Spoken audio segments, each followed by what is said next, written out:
Hi friends, നമുക്കൊന്നൊരു വായനയായാലോ. കർത്താവിൻ്റെ ദൂതൻ സ്വപ്നത്തിൽ പ്രത്യക്ഷപ്പെട്ട് അവനോട് പറഞ്ഞു, ദാവീദിൻ്റെ പുത്രനായ ജോസഫ് മറിയത്തെ ഭാര്യയായി സ്വീകരിക്കാൻ ശങ്കിക്കേണ്ട. അവൾ ഗർഭം ധരിച്ചിരിക്കുന്നത് പരിശുദ്ധാത്മാവിൽ നിന്നാണ്. അവൾ ഒരു പുത്രനെ പ്രസവിക്കും. നീ അവന് യേശു എന്ന് പേരിടണം. എന്തെന്നാൽ അവൻ തൻ്റെ ജനത്തെ അവരുടെ പാപങ്ങളിൽ നിന്ന് മോചിപ്പിക്കും.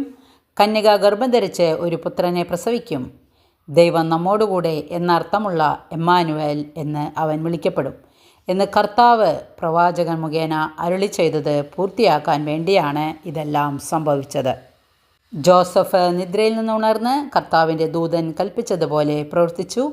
അവൻ തൻ്റെ ഭാര്യയെ സ്വീകരിച്ചു. പുത്രനെ പ്രസവിക്കുന്നതുവരെ അവൾ അവനെ അറിഞ്ഞില്ല.